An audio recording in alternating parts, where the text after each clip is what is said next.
Welcome to episode number 332 of the Marine Layer podcast. We have another free agent profile for you. This one, Tatsuya Imai from Japan. We'll talk about whether or not it makes sense for the Mariners to pursue him and what his fit on the roster would look like. Reminder to you guys before we start the show, just do us a favor and make sure you're staying on top of everything we're doing. You can go over to our website, marinelayerpod.com, where you can find all of our episodes there. You can find our merch, all our Patreon stuff. We love seeing people wear the merch, by the way. So that's over at our website, marinelayerpod.com. And you can check us out all across socials at marinelayerpod. Let's get it rolling. The pitch from Acevedo. A drive deep to right field. Down the line. The Mariners win this game 2-1. The dream lives. They're going to the playoffs. 1-1 from Jansen. There you go. Left field. We got a tie ball game. Julio. Oh, baby, what a moment. Tie ball game at 7-7. And we welcome you to this episode of the Marine Layer podcast, part of the Just Baseball Podcast Network, recording here on Tuesday evening, December 2nd. Lyle, would you like the good news of the MLB hot stove currently or the bad news?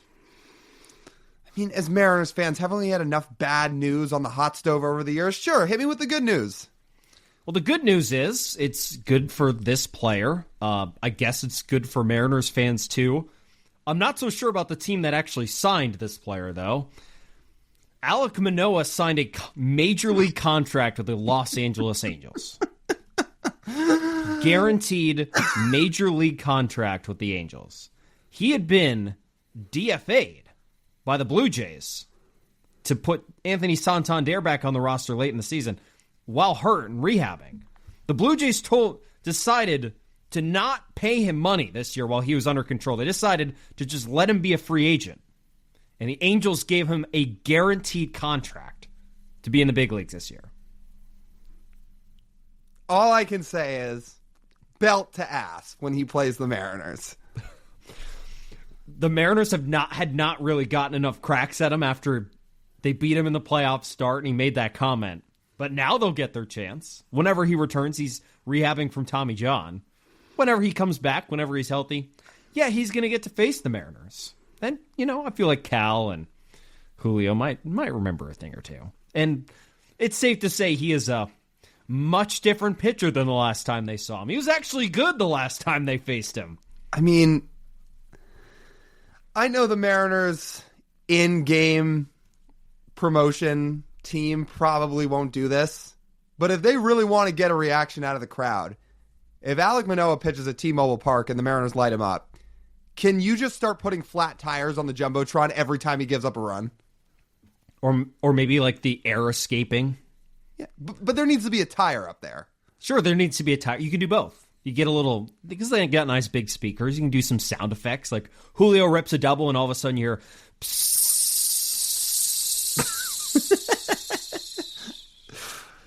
Oh, my God. For anybody that doesn't remember, when Alek Manoah was asked about the pressure of pitching in the postseason and facing the Mariners, he said, pressure is something you put in tires.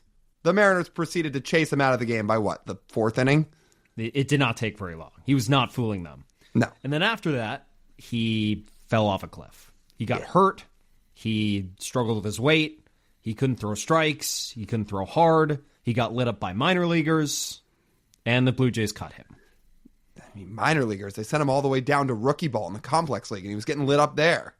He gave up 11 runs in a start.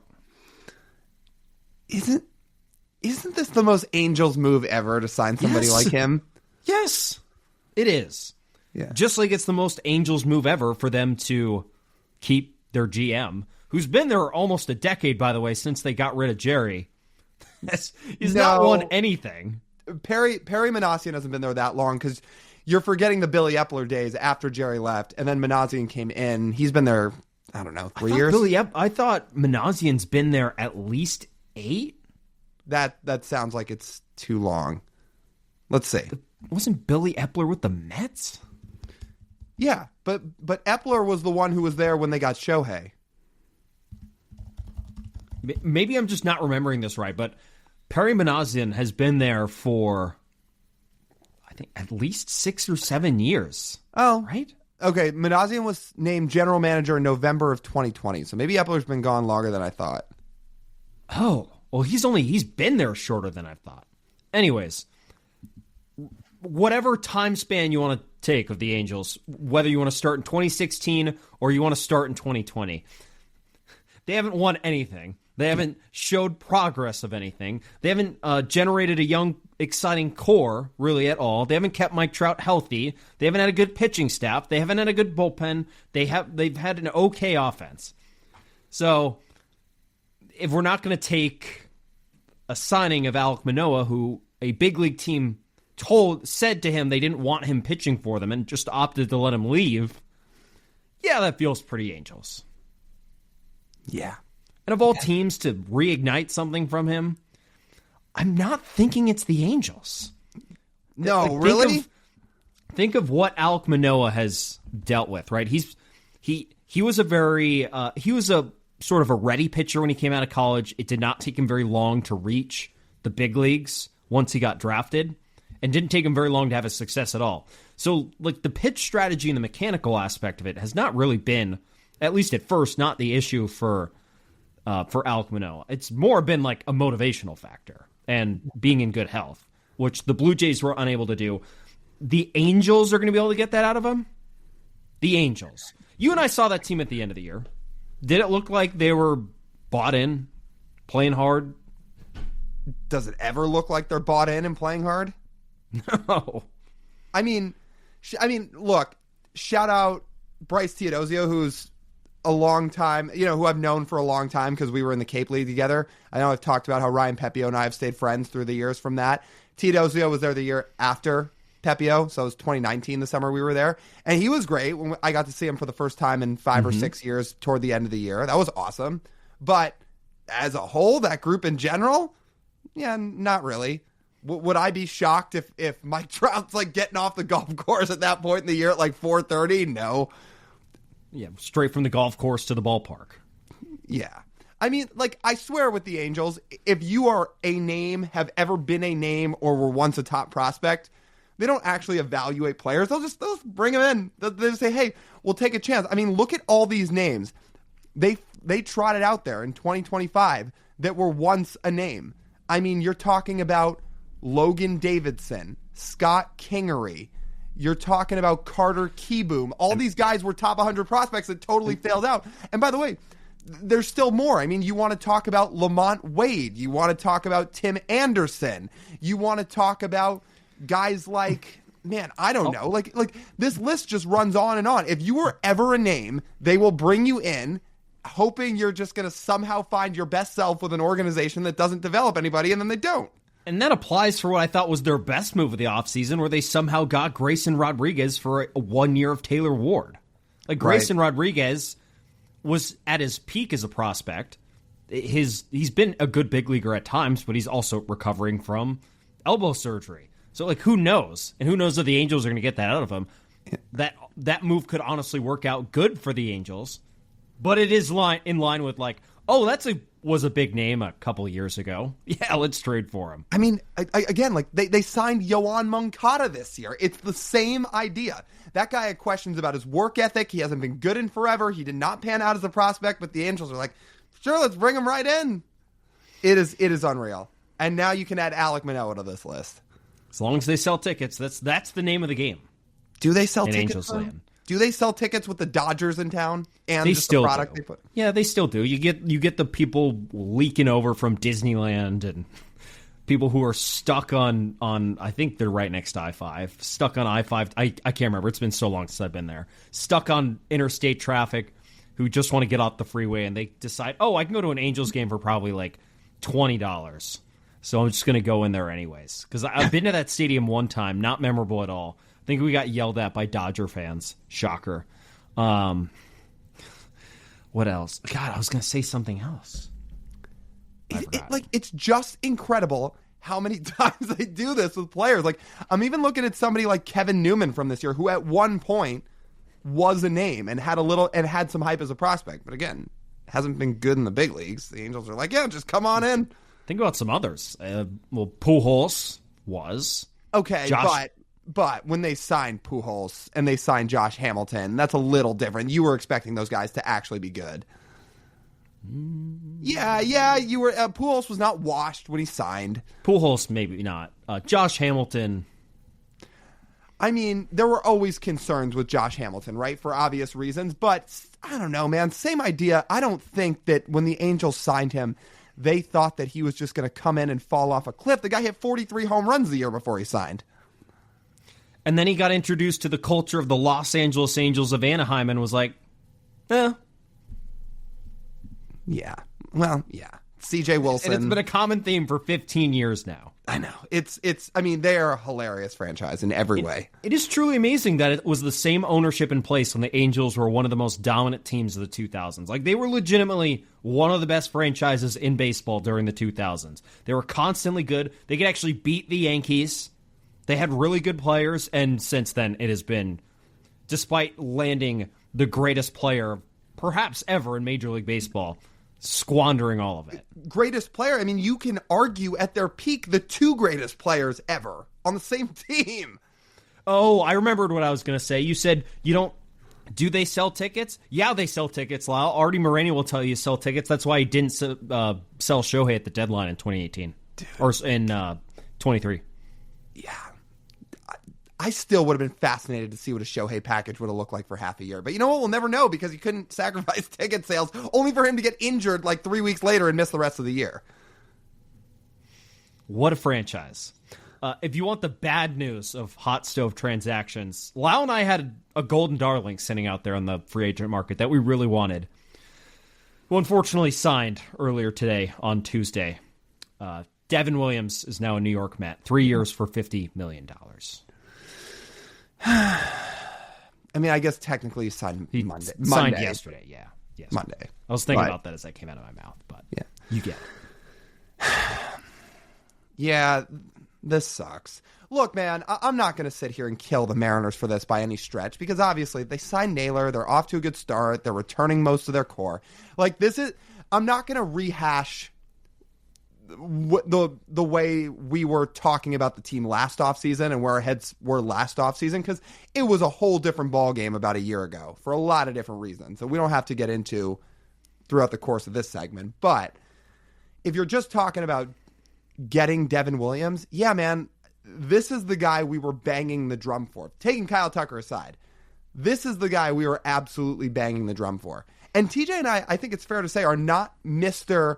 Pay every big name reliever. I think for the most part, we usually shy away from this stuff.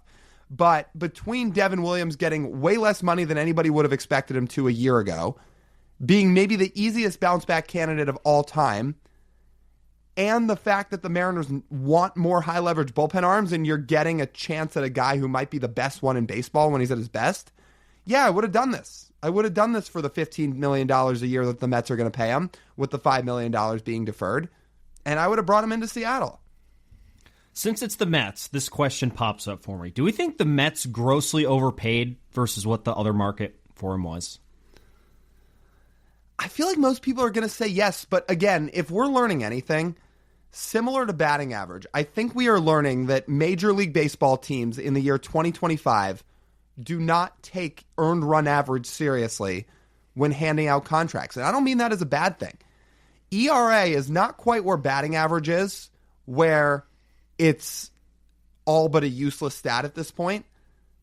But it's getting to be fairly close because ERA is not all-encompassing. There's a lot of noise there that doesn't always tell the full story. And when you look at the rest of Devin Williams' profile, nothing else about his season last year screamed that he struggled. The only thing was he had a high ERA.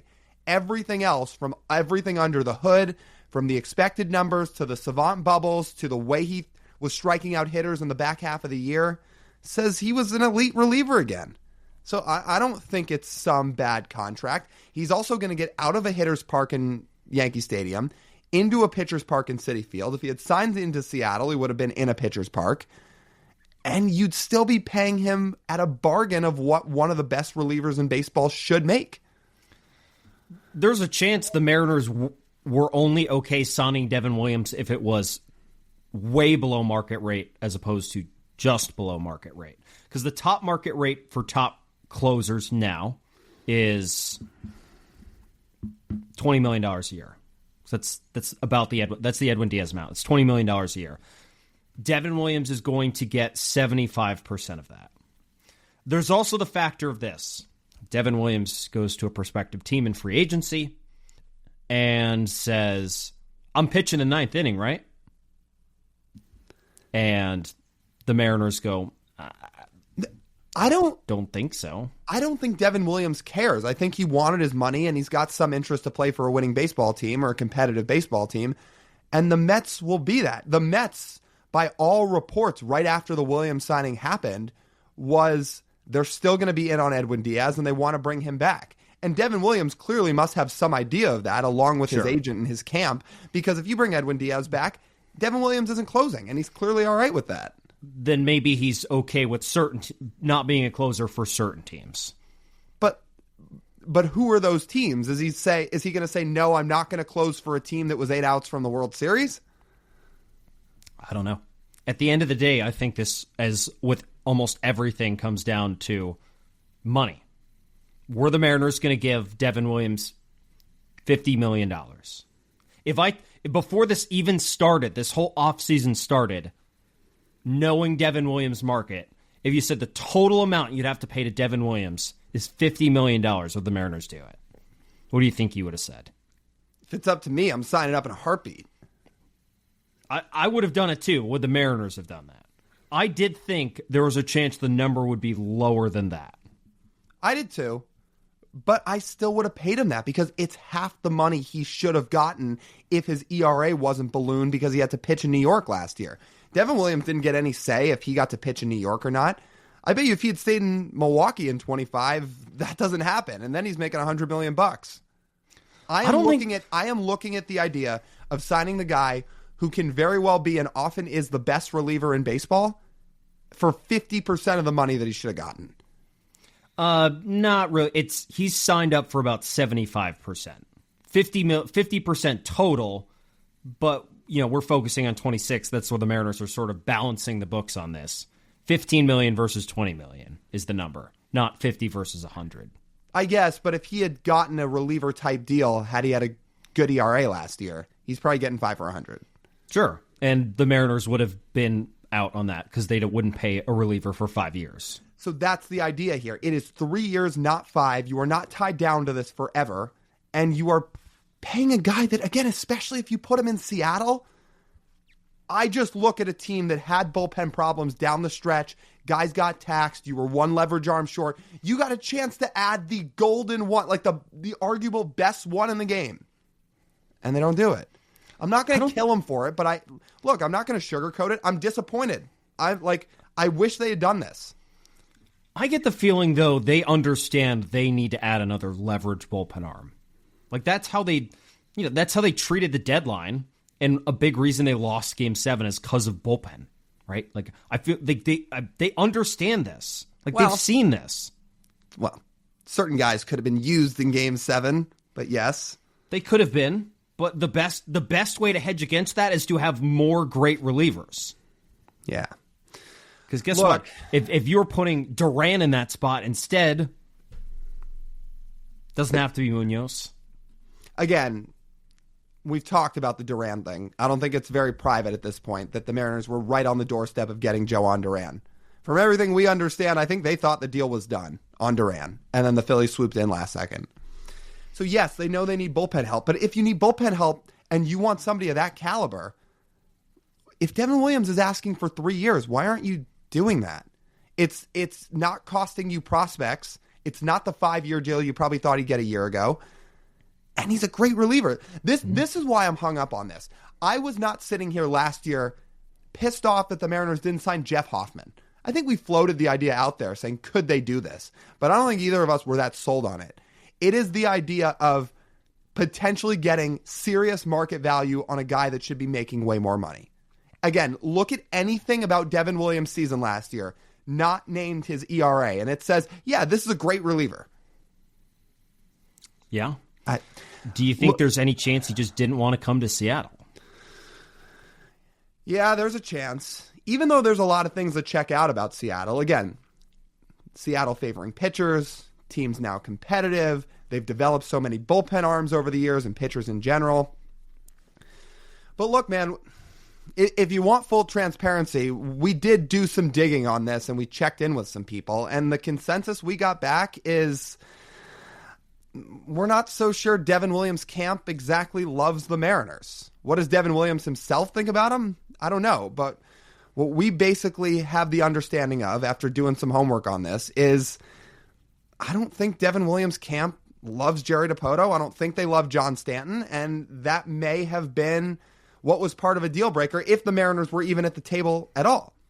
So this goes back to what we talked about, right? In terms of when the Mariners signed Naylor and Jerry and Justin did all that good PR at the end of the season when the Mariners were eliminated. And we talked about how much does this fix? And we said it's a great building block. These are all great things that they're doing to help put the old narratives behind them. But there's clearly still work to be done here across the game, and that includes with agents.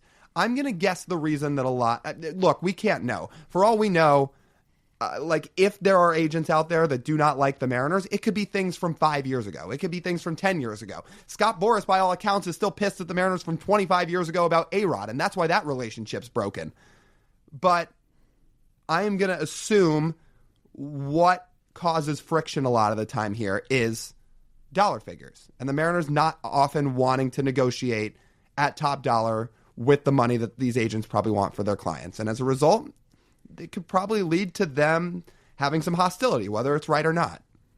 And the way the Mariners, in case people are unaware of this, the way the Mariners, as they've talked about, usually go about contracts is they have a number they like, and they don't move off of it. So if there's like a bidding war, for example, if they said Devin Williams will do 3 years, $42 million, that's where their market, they put their market for Devin Williams at, and they stuck to their number. And then the Mets just bid above it, like that. That would require a change of philosophy, right? And whether, I think the changing your philosophy should depend on the player. Because the Mariners' philosophy has worked to this point. Like, they haven't won a World Series, but we are talking about a team that just made it to Game 7 of the ALCS. You can't, I think it'd be impossible to make a case when you say this just does not work. I think we were talking about it a little bit last offseason, and then they showed us what they did this year, right? But sometimes you can be a little bit more flexible. In the end, though, we don't know totally how this went down with the Mariners, if they're ever actually interested in him or not, but it is something to think about going forward. And I will just say, I do think they understand their need for another high leverage arm. I think they're going to try and go out there and they're going to try and get one. Yeah. It doesn't have to be signing, by the way. It does not have to be just signing an arm in free agency. No, not at all. And again, the info we're putting out there for you guys, it's just what we've heard, and there could be two sides to every story. If the things we've heard are true, there could be things on the Mariners side that we don't know, and that there's, again, this is why there's two sides to every story. But that is just what we've heard from doing some homework on this about what Devin Williams' camp may or may not think of Seattle. Which, if the Mariners were interested at all, yeah, it's possible that was a deal breaker, because they probably didn't offer 3 years for $50 million. That being part of it. Now, you're right. I think they know they need a bullpen arm, and it doesn't have to be Devin Williams. Could you go look at Emilio Pagan, who will probably cost a lot less, maybe fits in your budget a little bit more, and has a chance to put up some really good production next year? Yeah, you could do that. Pagan had a great year last year, and he'd be having a reunion with the guy. Yeah, we're talking about reunion. We've been talking about reunions all offseason. Right. I don't think Emilio Pagan's going to cost 3 years for $50 million. So they could look at something like that, and maybe the Mariners, to be fair, to present both sides of this to their case, would rather put that money back into Jorge Polanco or another bat, and said, we can't go get Polanco and Devin Williams, and they are trying to prioritize one or the other. And to them, Polanco may be more important than a bullpen arm who, in fairness to them, again, doing this from both sides, may see a guy on the other end of 30 who could be volatile as a reliever, because relievers are fickle. And also, the Mariners could be looking at the remaining budget for what they want to spend this offseason and say, would we rather spend that on someone who's going to play in the field every day, or a reliever who's going to pitch 2 to 3 times a week for one inning? Right. But the cost might be the same. Would you rather give that $15 million to Jorge Polanco, Or would you rather give that $15 million to Devin Williams? Jorge Polanco in a given week would see 30 plate appearances. He'd be in the field for X amount of innings, and Devin Williams would throw 2 to 3. I know. Again, there's an argument to both sides, but if you are asking me and asking you how we feel about this, we wish the Mariners would have signed Devin Williams. I understand there are arguments to both sides here. And I'm sure that's what the Mariners, if you were to ask them, would say, is we have a budget. It's not an unfair budget this offseason, thank goodness, but they do have to use it wisely. And maybe they feel like using it on a reliever on the other end of 30 is not what they personally want to do. Again, if it was up to me, I would have done this because I truly think that changes their bullpen. And if you have Munoz, Devin Williams, Matt Brash, Gabe Spire as your big four, I mean, good morning, good afternoon, good night, and add a fourth acronym to that. Yeah. It would have been lethal. And I'll just wrap it up with this. Matthew Berry, who does obviously amazing fantasy football work and has done so for years and years and years, puts out his love-hate list every year before the start of the season. Inside that love-hate list, he always has a ride or die pick every single year. A guy he is stamping, he's saying, this is who I believe in more than anybody else, especially at their value, to put up big numbers this year and help your team potentially win your fantasy league. This year, for example, it was Amarian Hampton, who was playing really well before he got hurt. If I was going to have a ride or die pick in this free agent class, even more so than my guy Kyle Tucker, for the money he's getting, my ride or die pick in this free agent class is Devin Williams. And Devin Williams to not just bounce back, but go back to being the Devin Williams that he was in Milwaukee and pretty much just flat out dominate. I'm stamping that. That's my ride or die of this free agent class is Devin Williams. We have a free agent profile to talk about, but before we get to that, Lyle, do you want to read an ad? Yeah. How about our friends over at Pagacha's Pub 85? You guys know that it's an awesome spot in Kirkland to go hang out with your friends if you want to watch some games like Seahawks, who are playing unbelievable. They just shut out the Vikings again. If you want to go watch some more Seahawk football, you can do so over there, along with college football, basketball, hockey. There's also games in the place like pool and darts. There's great food. And if you go during happy hour, well, you can check out their deals from 2 to 6 p.m. on Monday through Friday that feature $3 and $4 drinks. Yeah, $3 and $4. Those are great deals, you guys. You can catch all of that at Pagacha's Pub 85 in Kirkland. The free agent profile we have for all of you today is Japanese right-handed pitcher Tatsuya Imai. This is quite the player to look at because it's not a clear need for the Mariners. It's a very dynamic player, especially production-wise over in Japan. He's had to work through a lot of things. He's talked about his free agency in the public. There's plenty of quotes to dive into. Where do we even want to start with this? Yeah, I almost have this stuff broken into 3 parts. One of the sections would have to be us getting into some dialogue first. But I guess we can either start with the quotes he's put out there or just profile the player. Do you have a preference? We can do player. Okay. Let's talk about why he's so good. Okay. I mean, let me just start with this before we even dive into the profile. I'm intrigued. If you want a reason to stick around for this profile, I am intrigued. I was intrigued enough when he came over from Japan, but doing more homework for this podcast and as we've gotten ready for free agency during this hot stove season, oh, you can get me to buy into Tatsuya Imai. You really can. He wasn't quite Yamamoto level in Japan, but he was pretty darn good. He had the lowest batting average against, the lowest whip, and the highest strikeout rate in NPB. So all the things you love pitchers to do, don't allow base runners, strike a ton of guys out, don't allow a lot of hits. That's exactly what he did. He was really, really good out of it. And he's gotten plenty of a chance to sit and develop an NPB, and it's not been even the cleanest path for him because he had to debut in NPB at the top level right as he was drafted because his team, which I believe is the same team that had Yusei Kikuchi, had a need for starting pitchers and had to call him up as an 18-year-old to start and play, and he had a lot of stuff to work through there. And even getting to the 2020 season where he was a 22-year-old, he had a 6.13 ERA. And guys like Shohei Ohtani, Roki Sasaki at 22 years old are these all-world phenoms that come over to the U.S. right away because everyone knows they're the best. They're great. That wasn't the case for Imai, but then he really turned it around his next 4 seasons. He had an ERA of 3.3 in 2021, and then every season after that, sub 2.5 over the course of an entire season. He has been, in summary, Lyle, really freaking good for a long time in Japan. And there's a lot about what he does and the way he attacks hitters that feels like it's right up the Mariners' alley. So the guy is a 5-pitch mix, right? Of the 5 pitches, what are his 2 primaries? Four-seam fastball and a slider. And he uses that over 80% of the time. He is a fastball slider guy, while also having a release angle and an arm slot that's pretty low. It's not quite Brian Wu release points, but he has a low arm slot, throws a bunch of fastballs, throws it hard, has a good slider, and can strike guys out. Doesn't that feel like a Mariners profile, especially as a right-hander? Yes. His height very much helps him because Brian's decently tall, but Tatsuya Imai is 5'11". He's Yoshinobu Yamamoto's height, except he gets a lot lower. He's not like Brian Wu as you see when he pitches. The way he explained it to us, he says he just likes to feel as athletic as possible.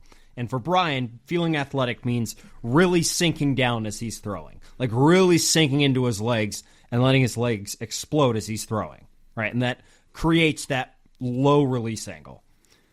Imai still kind of stands up a decent bit when you watch his highlights, but when he throws with the combination of his actual height and where he releases the ball, he's almost short-arming it a little bit. Like a really, really low release point. But it's pretty silky and smooth the way he throws it. It's repeatable, and as he's learned, he's been able to throw a ton of strikes with that release point. I don't know if you saw this, because I was looking at friend of the channel, Jolly Olive's breakdown on Imai. When he started, he was trying to throw like Yu Darvish, and it was not working out for him. He would stand up straight as a board, as if you can like picture Yu Darvish in your mind, trying to mimic that, and it was not working. And it just didn't feel right. That's why every pitcher needs to be unique. Like, they need to be themselves. And Imai, it took him a little bit to find himself, and it has created a dynamic pitching profile. And he said, my fastball, best pitch. Where do I like to throw it? Top of the strike zone. That's where I get guys out because of my release angle. I'll say it again. Doesn't that sound like a Mariners arm? Yeah, it does. The low slot, the high fastball, throws it up in the zone and misses bats. By the way, that's his fastball. But then you get to his slider, and you speak about friends of the channel. So I was watching Lance Brozdowski talk about this, who we've had on the podcast before, who does great pitching breakdowns on his YouTube channel, across social media, MLB Network, Marquee. He's everywhere. Imai's slider basically is backwards. You almost never see this, but his slider is unique in the sense that it runs glove side. So think about any slider, right? Think about your favorite Mariners slider. We can use Matt Brash. If you're watching Matt Brash on TV and his absolute wiffle ball slider, you see it sweep all the way from right to left. You see it, go away from right-handed hitters. Imai's slider goes into right-handed hitters. It's super unique, but it's like a backward slider. Trey Savage does something similar, where you savage a slider also moves glove side too. You mean arm side? Sorry, arm side. Yeah. You savage a slider moves arm side too. And you don't see it every day, but that's what Imai's slider moves like. And it's just very, very unique, and it's clearly worked. But that's how he gets his slider to really have some effect. And he's got a splitter too. Yeah, he doesn't throw it that much, but yes. Yeah. But the fastball slider is the primary pitches. And one of the things he's been very transparent about of why he's been successful is that fastball. If we want to sort of transition this in the quotes here, because I'm talking about what he has said, he's also said that part of the reason he's coming over to Major League Baseball, speaking of how he attacks hitters, is because hitters have given up on trying to do damage against him because he considers himself a power pitcher. And all they're trying to do is foul pitches off and hit singles because his stuff is just so much better than everyone else's. So it says, he's saying, I really want a power versus power matchup. I really want it. because these guys in Japan are not giving it to me anymore. They're not trying hard enough. Does that not sound like a new age nerd? Like, fuck pitching to contact. Like, he wants to strike guys out. Yes. He just sounds bored, is what he sounds like. Right. Exactly. He also says he just doesn't feel like it's as much of a competition. Yeah. Well, it's not. NPB, while you'll find some superstars, obviously, the overall competition is about AAA level, which, again, speaking about Imai and him being a power pitcher, I don't know if you saw this, but just to quickly get back to his fastball for a second, which does tie into this conversation of him being a power pitcher. Did you see who it got comped to in some ways? Fastball? Yeah. Joe Ryan. Joe Ryan. And maybe some of you were sitting here listening to this saying, all right, Joe Ryan, I mean, he's a good pitcher, but should I really bat an eye when I hear his fastball compared to Joe Ryan? Yeah, you should. Because Joe Ryan's four-seam fastball, this is not hyperbole. This is not a hot take. This is based off the numbers. Joe Ryan's four-seam fastball is one of the best ones in Major League Baseball. It might be one of the only ones that are better than Brian Wu's. Yeah. Joe Ryan, I believe, was one of only 4 pitchers this past year that generated 100 strikeouts on the four-seam fastball. I mean, you're getting comps of your fastball to Joe Ryan. The English non-baseball nerd terms of that is Tatsuya Imai's four-seam fastball is really damn good. Really good. If you hear a comp to Joe Ryan for your fastball, get hyped because you're doing something right. I'm loving all the breakdown of like who he is as a pitcher, and since he's evolved, I feel like there's a chance that it ends up differently than the examples I'm going to give next. Would you care to know whose workload and results he matches up to coming over? I think I know what you're about to say here because we might have been reading the same article, but go ahead. Yusei Kikuchi. Oh, so this is something different. Okay. Or Shota Imanaga. But both of those guys have come over and they've been solid big league pitchers, perhaps great at times. The Mariners remember their 3 years with Yusei Kikuchi very clearly of how that worked out with him. Mm-hmm. There are different personalities of how things work out. But I just thought I would note that. The fact that the last Japanese starter the Mariners signed and put into the rotation and paid a decent amount of money to, it did not end well, and it clearly didn't feel like it fit at all. Maybe Imai is built differently to handle it, but that's just a fact. It's a little early to say, but if you're going to base it off early quotes and results in Japan, I feel like he is better equipped to handle it. Look, everything we heard about Yusei Kikuchi, for a lack of a better term, is he was a little soft. Like when he was a Mariner, he was kind of soft. Tatsuya Imai, I mean, this guy sounds like a bulldog with some of the quotes he puts out. It's too easy over an NPB. He's not being challenged enough. He is eager to strike more guys out. You want to get into some more, if you want to get into some more of the quotes he's put out there, what have a lot of these Japanese players done? They've gone and joined the Dodgers because it's close to home. Dodgers have a huge fan base. They're the best organization in baseball. They're winning a ton. Tatsuya Imai basically said, screw that. He said, I want to go somewhere where I can beat the Dodgers. I'm not joining the Dodgers. I want to go beat the Dodgers. That's the best pitch ever for him to come to the Mariners. I mean, again, I feel like you don't hear a lot of these Japanese arms, especially this early on, before they've even been established, be so forward with some of their quotes and some of the things they'll put out into the public. But Imai, this guy fires me up. He sounds like a bulldog, and he's really good. Mm-hmm. And the biggest, so let me restart my sentence here. I think so. He said specifically that facing Shohei Ohtani would be the number one thing he wants, which I think, like, it does tell you everything, right? Like, it tells you not only do I want to beat the Dodgers, but I specifically want to beat Shohei. Like, that's the kind of competitive energy you want. A guy who's willing to step up to the moment there. Like, that is fantastic. I also think it's a big positive here too, with all of this coming out of him saying, you know, I want to beat the Dodgers. Who would you say? Well, what would be the number one team that if a player said, I want to beat the Dodgers, that they would go to in their league. Like, just think of it in a regular season sense. You could argue two, but these days I'd say the Padres. These days it's the Padres. I would personally say, based off of how much money they have to spend, it would be the San Francisco Giants. Because the Padres are not going to give out any $100 million contracts this offseason. No, they're cutting back on payroll. And in terms of the Giants, they do spend, and they've spent on Adames, they've spent on Chapman, they've spent on Jung-Hoo Lee, they've spent on Devers and paying his contract. They spend money, but to throw it back to you, there was a pretty noteworthy quote that came out this week from the Giants media folks and Andrew Baggerly, who said, they're not in it. So they don't. Buster Posey does not want to spend top dollar on pitching.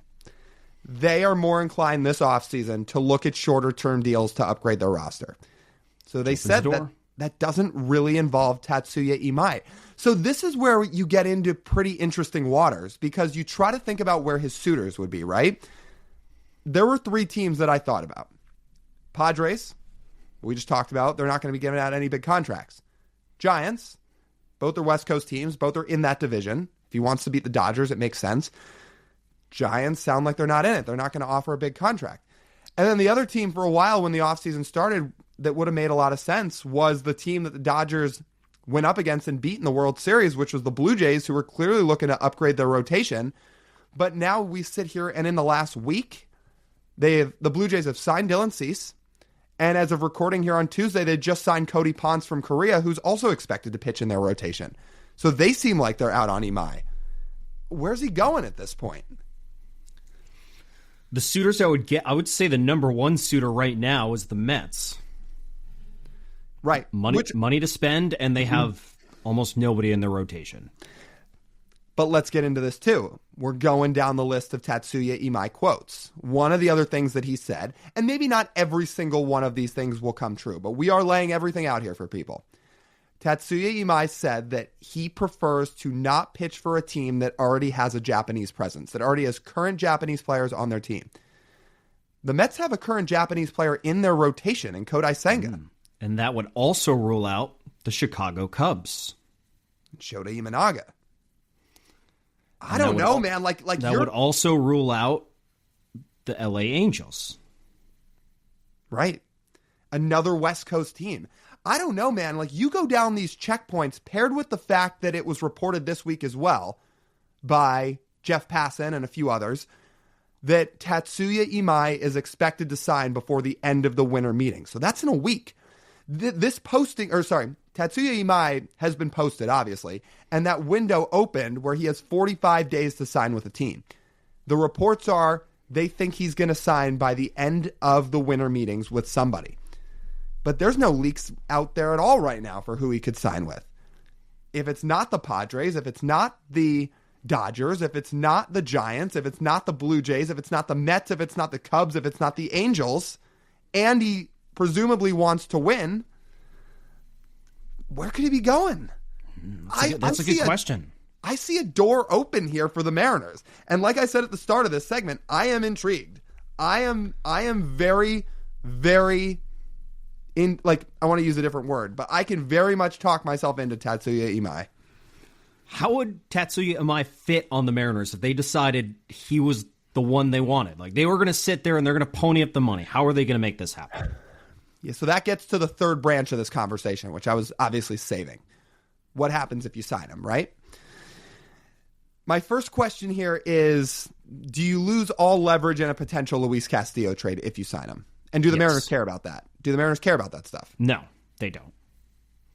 Once they're willing to shell out that kind of money for Tatsuya Imai, sending a prospect along to clear money for Luis Castillo, recognizing you're sacrificing some future value, whether it be the prospect or the aging on Tatsuya Imai's contract to win this year, like, okay, like at this point, that's just what you're going to have to do. Like, you got to sacrifice to win. So answer is, yes, it hurts your leverage in a Castillo trade, but no, the Mariners don't care. I would say that checks out. Correct. But what if the Mariners aren't trading Luis Castillo? What if they think about this from a different strategy? Because the idea with signing Tatsuya Imai is that you think he would upgrade your rotation by adding him better than the current 5 you already have. Trading Luis Castillo is the obvious one because he's the one who makes the most money, and that's the money that you would probably feel you need to clear to sign him.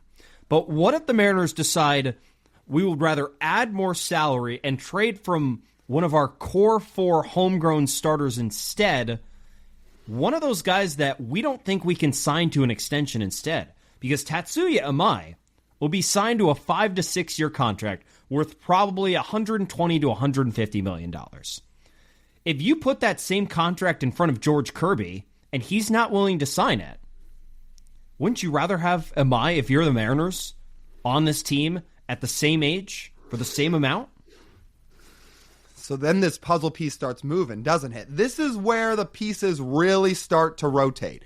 Because if the answer to that's yes, and we have talked about it, always has felt like Kirby is the least likely of the bunch to sign an extension.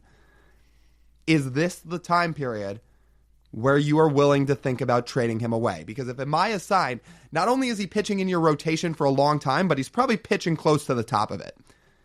And with that, you'd still need bats.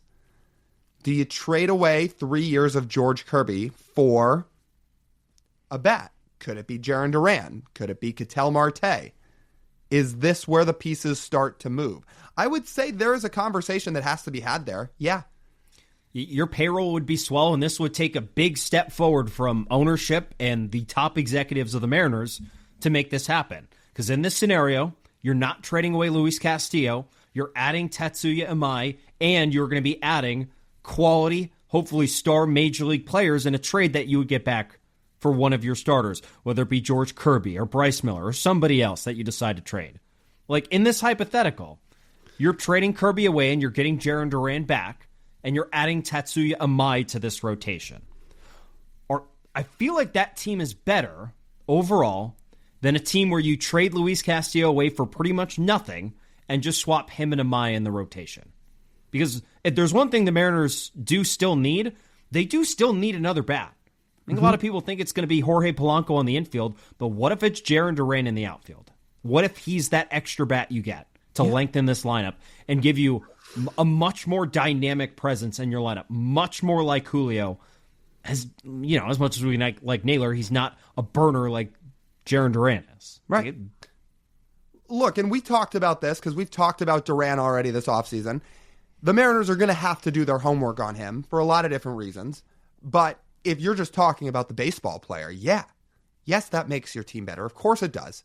And again, with Kirby, we're still waiting on that big jump.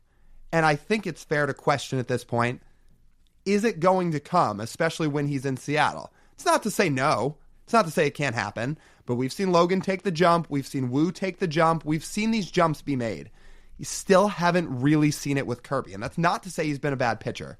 But he has not taken the big jump like some others, where he still doesn't really have the out pitch. He still can get bombed a lot of the time when he faces the wrong team and is 2 out over the plate. We saw what happened with him the 3rd time through the order this year when he really struggled. Is there enough data building up here for the Mariners where, especially if they sign Imai, they would consider trading Kirby? I think it has to be a conversation. I do. Yeah. Because that potentially upgrades your rotation and your offense. It's not a certainty, but it's certainly the potential.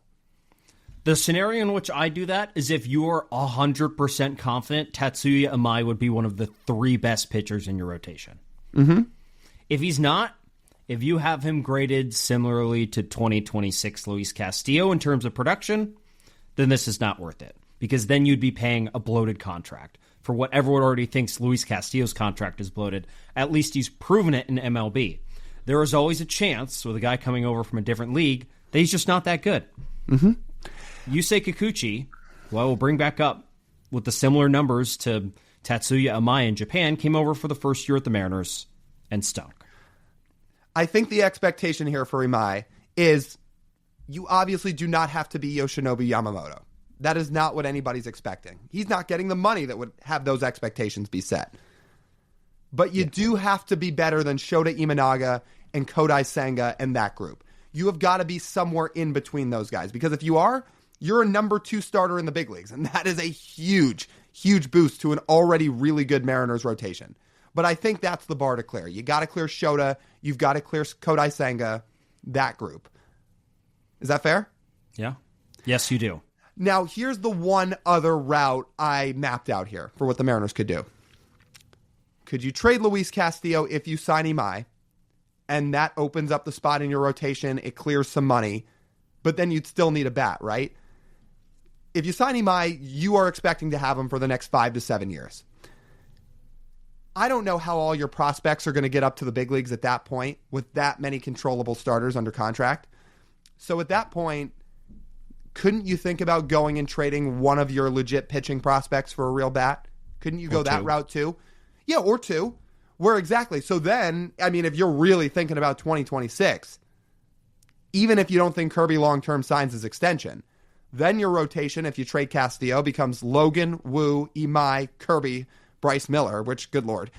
And then if you really want to go get a legit bat or two, you could trade away some of your pitching prospect capital. And in this scenario, I really hope someone values them as prospects. Because if there's one thing we learned last offseason, teams didn't give two shits about prospects. There were no really prospect for big league or offseason trades. That was not a thing. I would have to think, well, they're in an interesting spot because they've been adding this winter. But don't you have to think the Orioles are at least intrigued by pitching prospects, especially the ones the Mariners have? And your goal would be to get Kjerstad or Kauser. Yeah, the only thing with them is both of them had bad years last year, so that's not costing you likely one of the Mariners' arms, No. and it's probably not a significant upgrade in your lineup. I guess I'm more thinking about maybe the Jordan Westberg route, although that makes the Colt Emerson project a little tougher. So maybe Baltimore's a bad team for this, and they've never been able to work out a deal before. But there's got to be teams out there that are looking toward prospects to some extent. Well, go back to the Diamondbacks. You want to go get serious about Ketel Marte again. The Diamondbacks certainly want pitching prospects. So Cade and Gerangelo. Something like that. The two guys closest to the big leagues. And wouldn't you think the Diamondbacks are certainly picking up the phone on that for Ketel? You would think. I would like to see it to believe it. Because our pitch to Ketel originally was you sending big leaguers over to them. It's true. It is very true. And it is quite a drop-off when you go from promised big leaguers to, oh, sorry, we don't have any big leaguers left to trade, but we do have prospects. And teams are like, yeah. We have, almost half the league makes the playoffs nowadays. We'd rather you send us big leaguers because we think we have a chance. And the Diamondbacks weren't that far away, even after trading Josh Naylor and Geno last year. Right. We'll see. I would like to see that to fully buy in that the Mariners being able to upgrade with just a true prospect trade this offseason. Mm-hmm. Yeah, I think that's right. All I know is this case is fascinating. We've done a couple of bats now in these free agent previews. We've talked about Duran. We've talked about Bo Bichette. We said, let's mix it up for our next profile. Let's talk about somebody pretty unique. Let's talk about the Mariners getting creative this offseason. Making this move would be doing that. And I'll tell you what, the more I talk about them, I think the more interested I am. I could very, very much buy into the idea. I'd be very interested. I think we've mapped out ways where this could be very successful. I would be shocked, like legitimately shocked if they did this. I mean, probably, yeah. It would be a big shock. Like I see the pass notification, I go, oh, fuck. You might be screaming that in the hallway at the winter meetings, because again, I think he's going to sign in the next week. I hope so. He's got technically another month exactly from recording. Right. But I don't think it doesn't sound like he's going to take that. No. If you want the one downside with him, I guess we didn't talk about it a ton. He does still have to clean up some command. His command is not exactly perfect pinpoint command. But the big thing I took away from doing all our Tatsuya Imai homework is he's not a finished product yet. I think what's exciting about him is for as good as he already is, there's room to grow there. I think they think his delivery and extension can be a little bit better as he gets older, which a big league staff could certainly help with. I think that his command can certainly get better, which can be improved in time and with a big league pitching staff. So, look, there's not no concerns with this guy, but there's a lot to be excited about. It has also gotten a lot better. His walk rate in his worst year was 16%. Now it's 7%. Yeah, he's cleaned it up a ton. But if you look on Fangraphs, they grade his command out as somewhere between 45 and 50. So that's not perfect. Now, that doesn't mean it can't get better. And he's gotten better every year, which is why, again, I think it's exciting because it seems like there's room to grow here, that he's not totally filled out as a product yet. Yeah. So we'll see.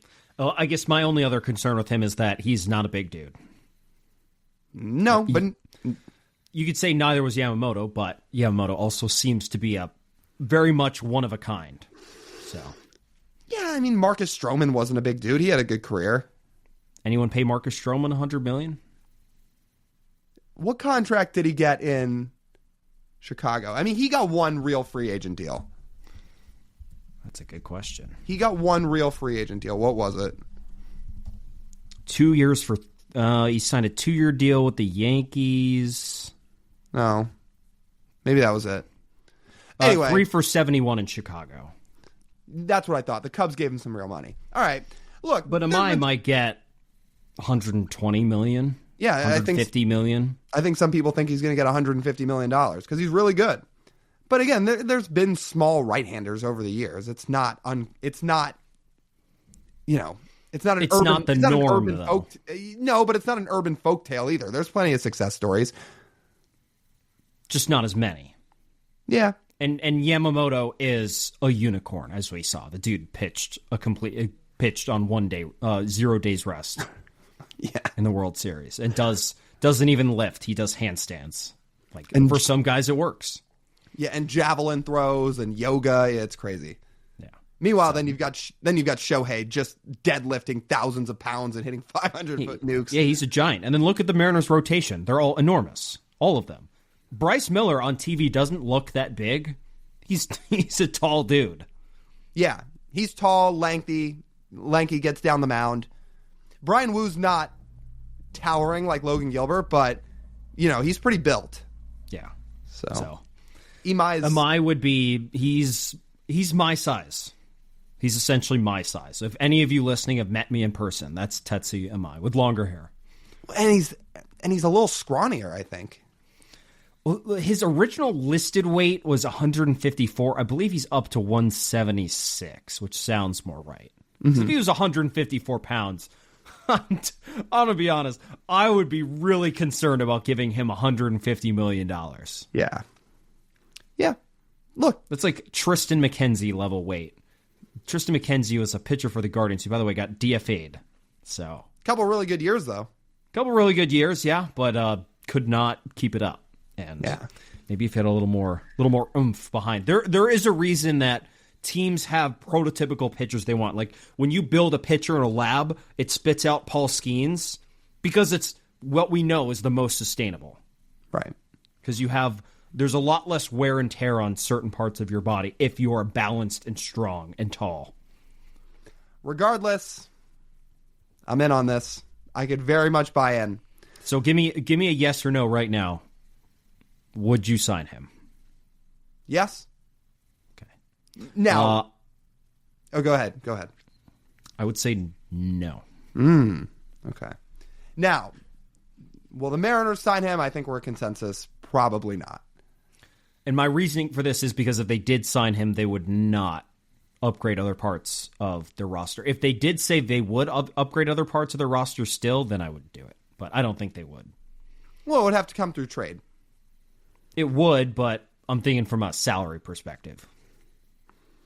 Yeah, we'll see. It's still unclear what they're okay with spending this offseason. People have given it an estimate, but they haven't exactly said. Not like last year when they said $15 million. This would not have been possible last offseason. No. But again, this is why these are all fascinating conversations. And I think we're going to hear a lot more about Imai next week at the winter meetings. So it felt right to do this one now. So over the next few days, think about this. Weigh all the options. Take into account what we said. Go read what other people said. And then drop it in the comments. Or DM us. Tell us. Would you want Imai? Are you interested in Imai? What's your reasoning for or against? We'd love to hear. So seriously, comments are right there on YouTube. Just tell us. All right. I think that wraps up this edition of the Marine Layer Podcast. You guys know the drill. If you want to listen to the full form podcast, you can do so wherever you get your audio pods. Make sure you're downloading if you're listening. Please go rate and review and leave it 5 stars. It really, really helps out if you do. Same idea over on YouTube, except hitting subscribe is the best possible way to support the channel. Over on the YouTube side, you can go hit subscribe, leave a like on this video, drop a comment, let us know your thoughts on Tatsuya Imai. We'd love to hear them. That's over on YouTube. You can find everything over at our website, marinelayerpod.com. All of our episodes are there. All of our merch is there. All of our Patreon stuff is there. That's over at marinelayerpod.com. And then you can follow us across social media at marinelayerpod. That's TJ. I'm Lyle. As always, we thank you guys for tuning in. We'll talk to you soon.